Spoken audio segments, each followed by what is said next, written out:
Ladies and gentlemen, greetings and welcome to Screen Scene, the show where I will review a movie or TV show. I'm your host, Ezelrix, and today we'll be watching Imaginaerum.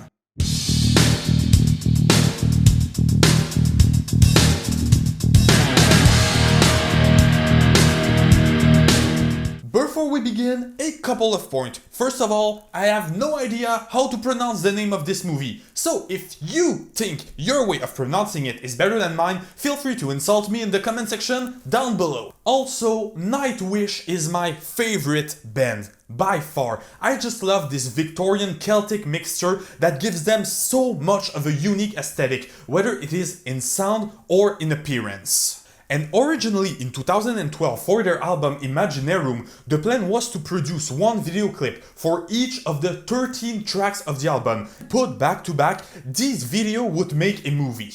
It's arguably one of the most ambitious projects in rock and roll's history. They decided they wanted a more developed story and more dialogues, so they decided to produce a movie, and that's how the movie adaptation of the album Imaginaerum was born in 2012. But is this Finno-Canadian film actually good? That's what we're here to find out. So the movie opens on this beautiful shot of a snowflake falling. And I'm fully aware that some of you watching might not be completely fluent in film language, so let me translate. The shallow depth of field, the dynamic shot, and the very organic camera movement are there to put us in a feeling of stress. The white, teal, and blue color palette is there to evoke cold, therefore in comfort, the absence of warmth. The snowflake we follow, made of CGI, is the only one in focus, reinforcing the feeling of loneliness. It also shifts in and out of focus, symbolizing someone losing themselves.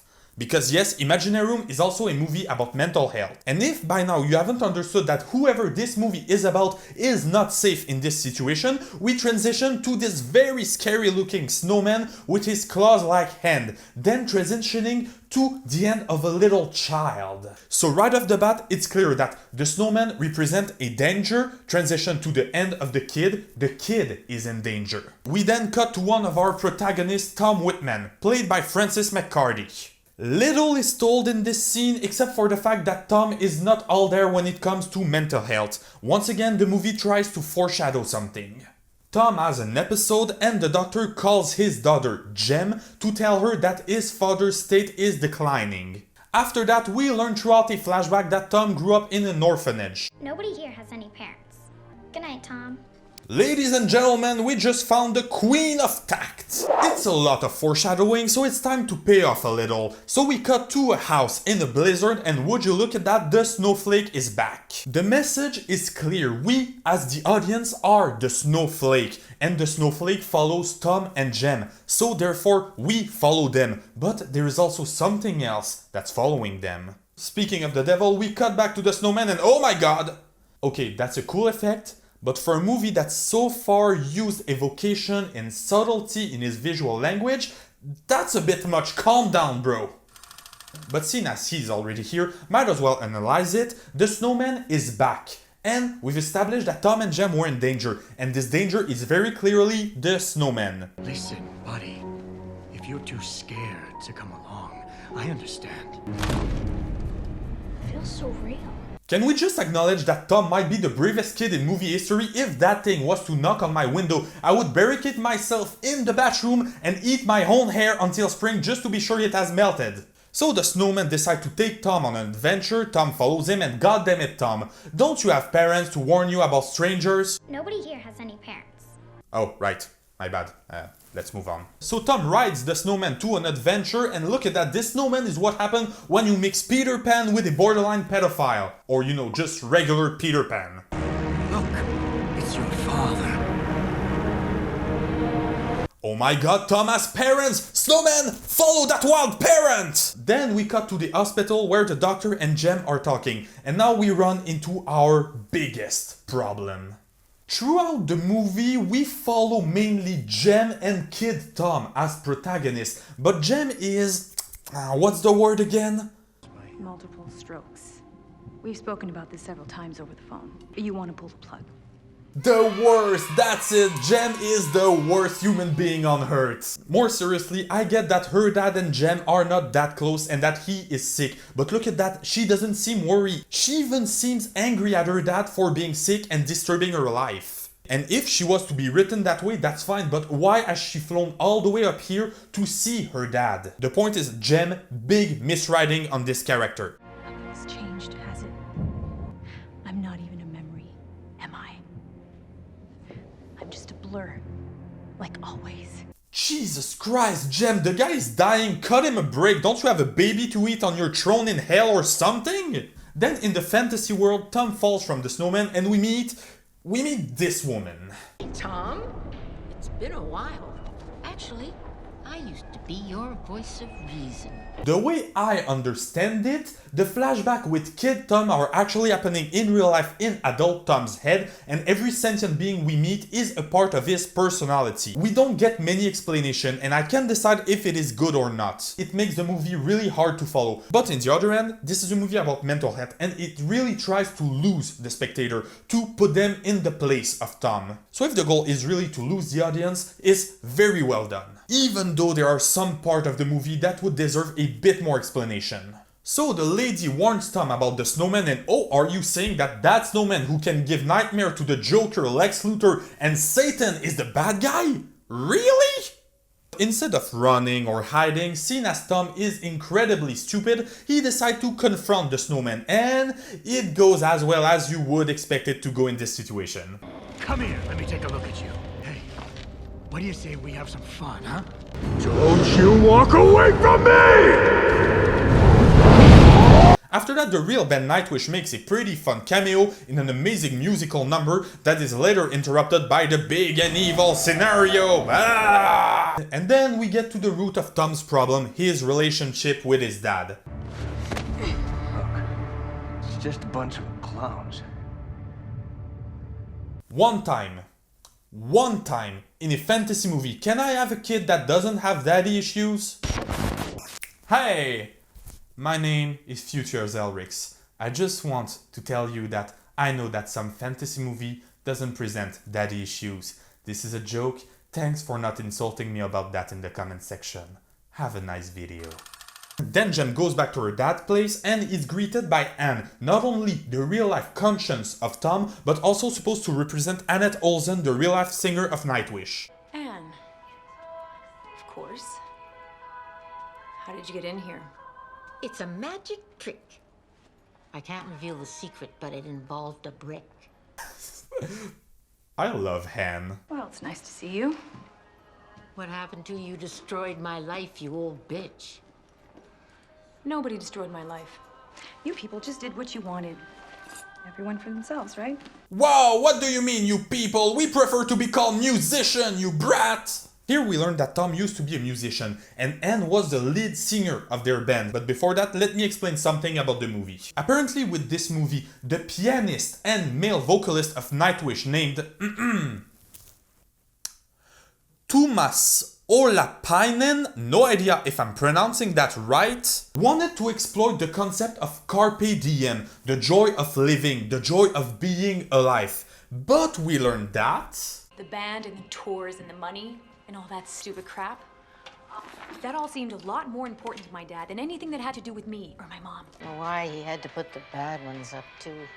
Losing your mind before you go is worse than dying. I took some pills, but I didn't take enough because I woke up and then when I did, Tom was there. There we go, mental illness, stroke, distant parent, child abuse, orphanage, suicide. You know what, this is joy of life, let's get this party started. Then we cut to another pretty sick musical number perfectly representing Tom's mental state and insanity.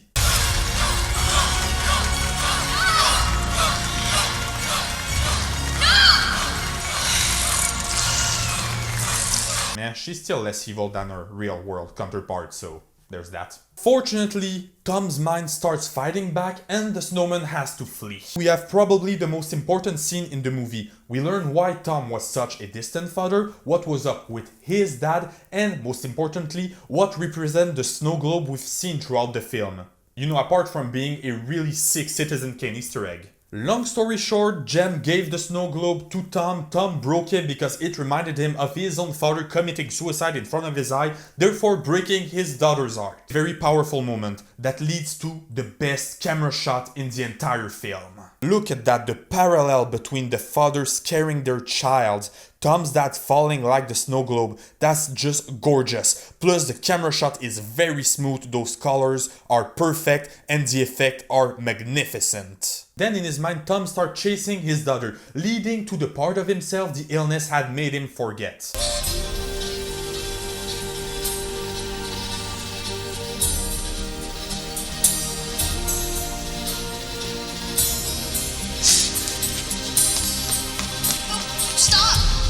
We essentially see an old man chasing a young woman because, you know...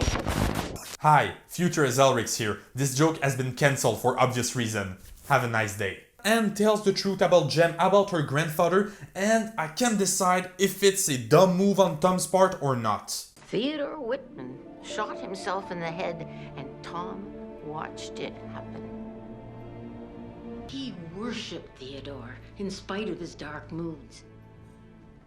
From what Tom told me, he could be really mean. When Tom felt himself going down the same path, he pushed you away. That's the thing with this movie, it tries to put us inside Tom's head. Tom is mentally ill. And someone mentally ill, they might not always make the best decision. They might not think rationally like we do. Even us, we don't think rationally sometimes. My interpretation is no, Tom didn't act well toward his daughter, but that doesn't mean that it wasn't justified and that she should not give him another chance. If you disagree, leave your analysis in the comments. So Tom is found somewhere recluded in a corner of his mind he had forgotten, where he had written a song for his daughter. But who's there to take that off? The snowman. What did we learn, huh? Your daddy had his fill of you, took his own life. The songbird tried the same trick. Then there's your little girl, she hates you. Nothing left, if you ask me. Seems like you don't have much left either. I've got one thing. Magic. We finally cut to the climax, and honestly, the best part of the film. It is revealed that the snowman is not only the mental illness of Tom, but is also the ghost of his dad. You always knew I was poison. You could have chosen her if you cut me down to size, but you built me stronger every year. I've wiped you clean of your useless dreams and memories. You weak little brat. Dad, please! I'll drag you down with me. You always knew I would. Dad! I have to let you go.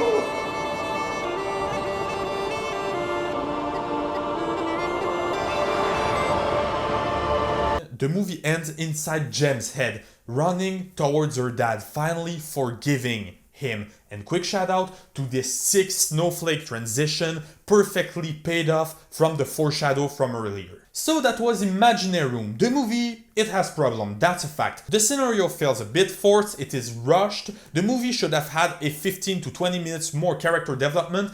And since we're speaking about characters, the main protagonist makes me want to punch her in the face. That said, all the actors are very good. The cameos of Nightwish give me metalgasm. And look at that set, it looks so magnificent. Obviously, it ties up to a Nightwish album, so all the music and musical moments are magnificent. But what is the most impressive in my opinion is the imagery.